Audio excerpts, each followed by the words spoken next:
নমস্কার। আজকে আমরা কথা বলবো এমন একজনকে নিয়ে যিনি শুধু ভারতের ইতিহাসকেই বদলে দেননি, গোটা বিশ্বকে শিখিয়েছিলেন প্রতিবাদের এক নতুন ভাষা, অহিংসার ভাষা। হ্যাঁ, আমরা মহাত্মা গান্ধীর কথাই বলছি। চলুন তার জীবনের সেই সব গুরুত্বপূর্ণ অধ্যায়গুলো এক এক করে দেখে নিই, যেগুলো কিন্তু পরীক্ষার জন্য ভীষণ জরুরি। এই যে কথাটা, আমার জীবনই আমার বার্তা, এটা দিয়েই আজকের আলোচনাটা শুরু করা যাক। গান্ধীজির গোটা জীবনটাই ছিল তার আদর্শ আর দর্শনের এক জীবন্ত প্রমাণ। তো এই বার্তার আসল মানেটা বুঝতে হলে আমাদের তার জীবনটাকে খুব কাছ থেকে দেখতে হবে। দেখুন, যে কোনো বড় আন্দোলনের পেছনে তো একজন মানুষ থাকেন, তাই না?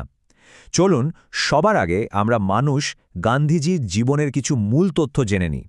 এগুলো তার পরিচয় আর পরীক্ষার জন্য খুব দরকারি। আচ্ছা, ওনার পুরো নাম ছিল মোহনদাস করমচাঁদ গান্ধী। জন্ম 1869 সালের 2 অক্টোবর গুজরাটের পোরবন্দরে। বাবা ছিলেন করমচাঁদ গান্ধী আর মা পুতলিবাই। খুব অল্প বয়সে, মাত্র 13 বছর বয়সে তার সাথে কস্তুরবা গান্ধীর বিয়ে হয়। আর সবথেকে দুঃখজনক ঘটনাটা ঘটে স্বাধীন ভারতে 1948 সালে 30 জানুয়ারি। নতুন দিল্লিতে তাকে হত্যা করা হয়, যা গোটা দেশের জন্য ছিল এক বিরাট আঘাত। মজার ব্যাপার হল, গান্ধীজির রাজনৈতিক জীবনের ভিতটা কিন্তু ভারতে তৈরি হয়নি, হয়েছিল সেই দক্ষিণ আফ্রিকায়।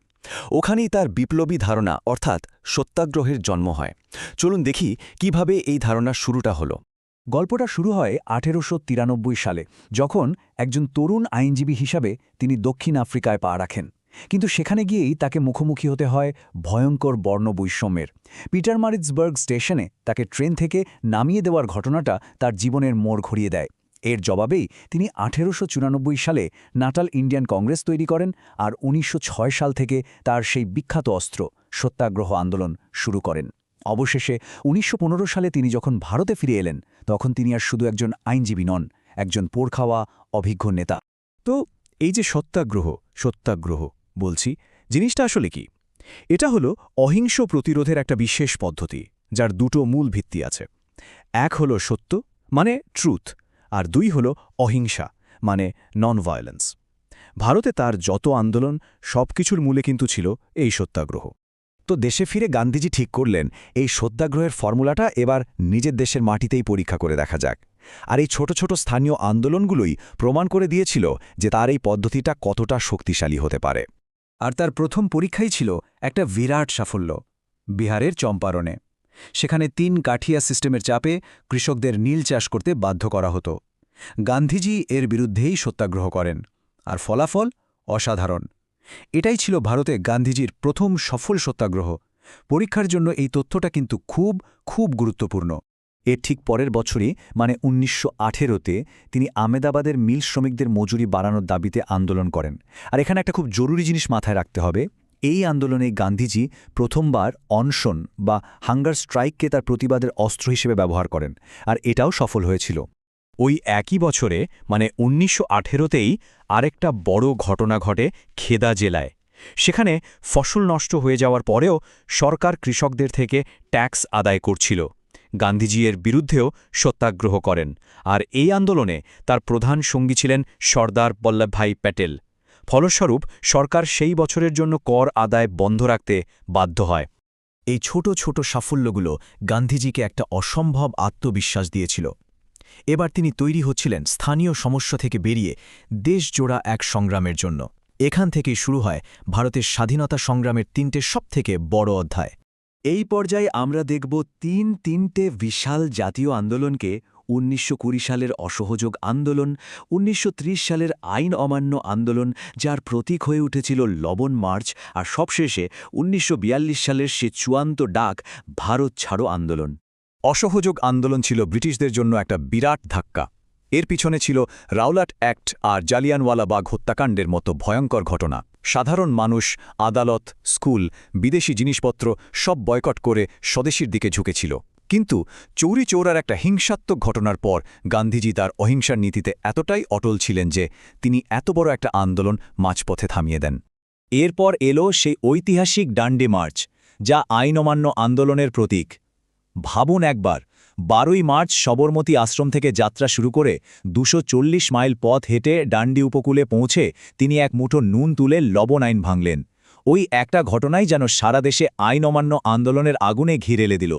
আর তারপর এলো ফাইনাল কল ১৯৪২-এর ভারত ছাড়ো আন্দোলন। ৮ই আগস্ট গান্ধীজির সেই বিখ্যাত স্লোগান করেঙ্গে ইয়া মারেঙ্গে বা ডু অর ডাইয়ের সাথে এই আন্দোলন শুরু হলো। এটা ছিল ব্রিটিশদের প্রতি তার এবং গোটা ভারতের তরফ থেকে শেষ কথা। গান্ধীজির জীবন মানেই কিন্তু শুধু আন্দোলন নয়, তার আদর্শ আর কিছু বিতর্কও কিন্তু এর একটা বড় অংশ। একটা সম্পূর্ণ ছবি পেতে গেলে আমাদের দুটো দিকেই একটু দেখা উচিত। দেখুন, একটা বড় বিতর্ক কিন্তু তাকে আর সুভাষচন্দ্র বসুকে নিয়ে। দুজনেরই লক্ষ্য কিন্তু এক, স্বরাজ, কিন্তু পথ একেবারেই আলাদা। গান্ধীজি যেখানে অহিংসা আর আলোচনার মাধ্যমে ধীরে সুস্থে পরিবর্তনের কথা বলতেন, সেখানে সুভাষচন্দ্র বসু মনে করতেন সশস্ত্র সংগ্রাম আর অবিলম্বে পূর্ণ স্বাধীনতা দরকার। লক্ষ্য এক, কিন্তু পথ ছিল ভিন্ন। চলুন এবার ঝটপট কিছু পয়েন্ট দেখে নিই যেগুলো পরীক্ষার জন্য সুপার ডুপার ইম্পর্ট্যান্ট, একদম ফাইনাল রিভিশনের মতো করে। রেডি তো? এইগুলো হলো গান্ধীজির কিছু খুব গুরুত্বপূর্ণ পত্রিকা আর জার্নাল। নামগুলো মনে রাখতেই হবে: ইন্ডিয়ান ওপিনিয়ন, ইয়াং ইন্ডিয়া, নবজীবন আর হরিজন। এখান থেকে কিন্তু প্রায়ই প্রশ্ন আসে। আর তার লেখা বিখ্যাত বইগুলোর মধ্যে আছে হিন্দ স্বরাজ, তার আত্মজীবনী my experiments with truth, constructive programme আর কি টু হেলথ। এই বইগুলোর নামও কিন্তু পরীক্ষায় সরাসরি চলে আসে। এই স্লাইডটা কিন্তু দারুণ। গান্ধীজির প্রথম আন্দোলনগুলোকে এক ঝলকে দেখিয়ে দিচ্ছে। ভারতে তার প্রথম সত্যাগ্রহ কোনটা? চম্পারণ। প্রথম সার্বভারতীয় আন্দোলন রাওলাট সত্যাগ্রহ। আর প্রথম গণ আন্দোলন অসহযোগ আন্দোলন। এই তিনটে তথ্য গুলিয়ে ফেললে কিন্তু চলবে না। আর শেষে এক নিঃশ্বাসে কিছু ভাইটাল সাল মনে করে নিই।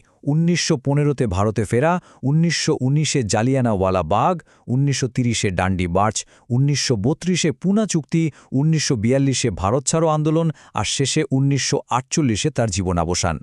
আর সব কিছুর শেষে ওই একটাই ডাক, করেঙ্গে ইয়া মারেঙ্গে বা ডু অর ডাই। এটা শুধু একটা স্লোগান ছিল না, ছিল স্বাধীনতার জন্য সবকিছু বাজি রাখার একটা শপথ। দেখুন, গান্ধীজির দেখানো পথ Martin Luther king junior, Nelson ম্যান্ডেলার মতো মানুষদিন অনুপ্রাণিত করেছে। কিন্তু আজকের এই দুনিয়ায় যেখানে এত সংঘাত, এত হিংসা, সেখানে অহিংসার প্রাসঙ্গিকতা ঠিক কতটা? এই প্রশ্নটা কিন্তু সত্যিই ভাবার।